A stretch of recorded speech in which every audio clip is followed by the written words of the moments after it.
Oke, halo, selamat pagi semuanya. Salam sehat untuk kita semua. Pada pertemuan kali ini, Bapak ingin menyambung materi dari minggu lalu, yaitu tentang berpikir komputasi. Kalau di minggu lalu kita sudah membahas mengenai model komputasi secara umum, dan sekarang atau pada pertemuan minggu ini, kita akan membahas mengenai pentingnya berpikir komputasi. Sebelumnya kita kan, atau Bapak sudah menjelaskan bahwa komputasi adalah cara-cara untuk atau langkah dalam menyelesaikan masalah. Jadi setiap masalah yang ada atau yang kompleks dibuat menjadi susunan langkah-langkah sistematis atau yang terstruktur. Oke. Nah, tujuan pembelajarannya apa aja sih? Yang pertama, peserta didik dapat menjelaskan pengertian pentingnya berpikir komputasi dengan bahasa kalian sendiri. Jadi, setelah dijelaskan, kalian bisa memahaminya dan mencoba mengungkapkannya lagi dengan bahasa yang kalian pahami sendiri. Yang kedua, peserta didik dapat menyebutkan karakteristik dan metode berpikir komputasi dengan benar. Lalu yang ketiga, peserta didik dapat menyelesaikan masalah dengan berpikir komputasi secara kreatif. Yang keempat, peserta didik dapat menyebutkan minimal 4 manfaat berpikir komputasi. Nah, lalu seberapa pentingnya sih berpikir komputasi? Nah, ini pentingnya berpikir komputasi. Yang satu, kita memahami apa itu berpikir komputasi. Lalu yang kedua, karakteristik dan metode berpikir komputasi. Lalu yang ketiga, menyelesaikan masalah secara komputasi. Dan yang keempat adalah kita mempelajari tentang manfaat dari berpikir komputasi. Yang pertama, memahami berpikir komputasi. Berpikir komputasi adalah teknik pemecahan masalah yang sangat luas wilayah penerapannya, dan berpikir komputasi juga dapat melatih otak untuk terbiasa berpikir logis, terstruktur, dan kreatif. Jadi, pada saat kita berpikir secara komputasi, secara tidak langsung kita melatih otak kita untuk berpikir secara logis atau menggunakan logika dan terstruktur. Artinya terstruktur itu ada tahapan langkah awal dan akhirnya yang jelas. Jadi langkah awalnya dari mungkin analisa nanti. Nah, dalam berpikir komputasi seseorang juga dituntut untuk satu, yaitu pertama mengidentifikasi. Jadi berfungsi untuk mengetahui berbagai masalah yang terjadi. Nah, terus ada cara identifikasinya itu apa aja? Yang pertama, kita pendefinisian masalah atau mendefinisikan masalah yang ada. Dua, objektif. Objektif bukan subjektif. Jadi ketika ada permasalahan kita objektif pada poin permasalahannya, tidak subjektif atau tidak menilai pada si orangnya. Lalu ada pengumpulan data secara sistematik. Lalu yang kedua ada analisa, berfungsi untuk memecahkan masalah atau komponen menjadi lebih detail, digabung dan ditarik kesimpulan. Lalu cara menganalisisnya adalah analisis informasi, generalisasi solusi, dan evaluasi solusi. Jadi kita menganalisis informasi yang sudah ada setelah kita identifikasi, lalu kita secara umumnya solusi ini secara umumnya, secara garis besarnya atau digeneralisasi, dan terakhir setelah kita mendapatkan analisa dan mengeneralisasi solusi, kita mengevaluasi hasil yang ada. Lalu yang ketiga adalah implementasi solusi, berfungsi untuk melaksanakan tindakan secara matang dan terperinci. Jadi setelah kita mengidentifikasi, lalu menganalisa, selanjutnya adalah eksekusi atau implementasinya seperti apa.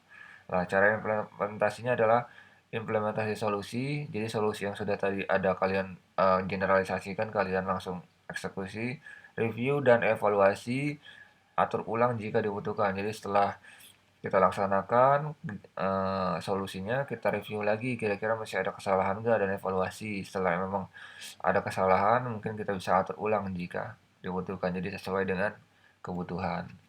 Lalu yang kedua ada karakteristik dan metode berpikir komputasi. Yang itu karakteristiknya, yang pertama, kita memformulasikan atau merumuskan sebuah permasalahan, ya.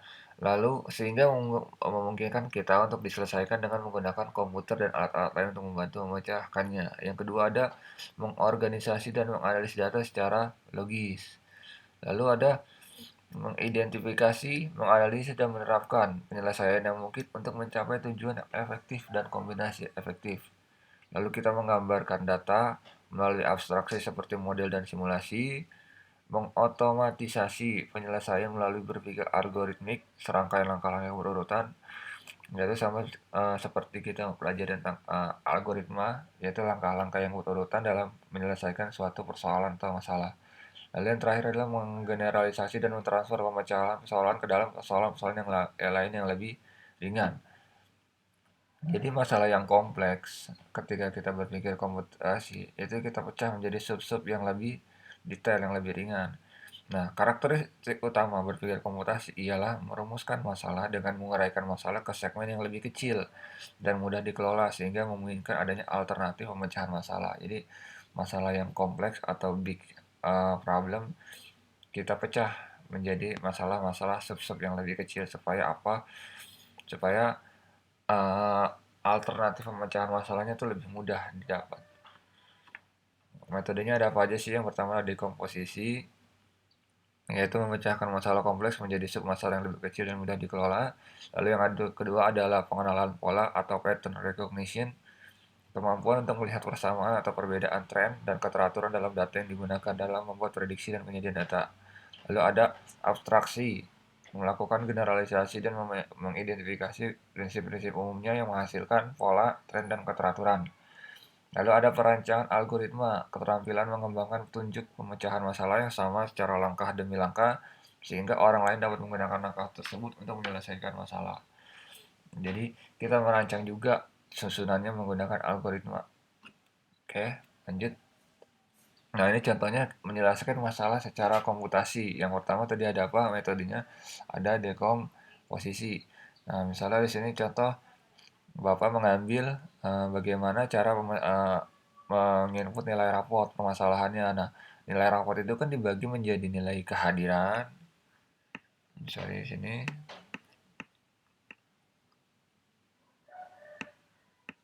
Nah, nilai raport itu kan ada nilai kehadiran, dari nilai raport ada nilai kehadiran, nilai tugas, nilai PH, PDS, PAS, dan ekskul.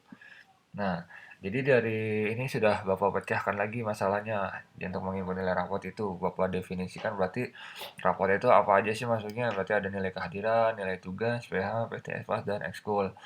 Lalu masuk ke tahapan berikutnya yaitu pengenalan pola. Nah, dari yang masalah yang sudah Bapak berikan sub-subnya, Bapak bikin polanya lagi nih. Berarti kan dari nilai raport, kehadiran, tugas, PH, PTS, dan PAS. Nah, lalu untuk ekskul Bapak keluarkan karena kan ekskul itu bersifatnya tidak wajib ya atau opsional. Jadi tidak semua siswa juga bisa dapat ekskul. Jadi itu hanya pilihan. Jadi kenapa Bapak keluarkan dari polanya atau dari pattern recognition-nya. Lalu tahapan ke selanjutnya yaitu abstraksi. Nah, di abstraksi ini sudah mulai dirincikan lagi dari yang poin-poin sub-sub kecil tadi Bapak rincikan lagi menjadi sebuah rumus atau perumusan lagi. Misalnya contoh nilai raport. Nilai raport itu apa aja?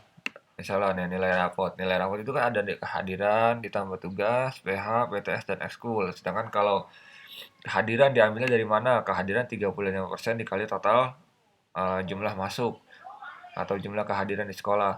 Lalu yang ketiga ada nilai tugas. Tugas itu apa? 15% poin bobot poinnya dari rata-rata nilai tugas. Lalu untuk PH 20% dari rata-rata nilai tugas dan PTS atau PAS 25% dari nilai PTS atau PAS. Jadi keseluruhan kalau misalnya di total misalnya 35%, 15% jadi berapa? 50, 70, 95%. Nah, mungkin 5%-nya itu bisa diambil dari nilai ekskul gitu. Jadi jumlahnya total nilainya total 100%. Nah, lalu langkah terakhir adalah penulisan algoritmanya. Nah, seperti yang sudah dipelajari, algoritma itu kan harus ada yang namanya awalan atau mulai dan akhiran atau selesai. Nah, yang pertama kita mungkin bisa misalnya dari mulai, lalu menginput nama siswa dan kelas, menginput nilai total kehadiran, nilai tugas, nilai PH, nilai batas pas, lalu masukkan rumus penilaiannya. Dan terakhir adalah selesai atau nilai raport bisa dicetak. Lalu ada manfaat berpikir komputasi. Apa aja manfaat berpikir komputasi? Yaitu menyelesaikan beragam masalah tidak hanya seputar ilmu komputer. Nah, tadi seperti yang sudah Bapak jelaskan. Jadi yang seperti tadi kan contoh permasalahannya adalah ketika ingin menginputkan nilai raport. Nah, jadi komputasi ini berpikir komputasi tidak hanya menyelesaikan seputar ilmu komputer, juga dalam eh, kehidupan kita sehari-hari, permasalahan yang kita alami sehari-hari. Dua, menyelesaikan masalah lebih efektif, ya kan? Jadi masalah yang besar tadi kita rincikan ke lebih detail, ke sub-sub masalah yang lebih kecil.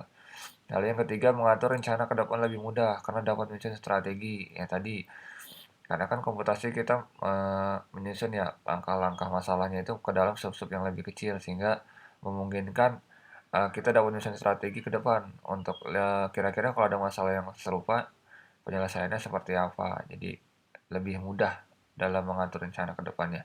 Lalu yang terakhir, menemukan kemampuan berpikir kreatif dan kritis sebenarnya aja.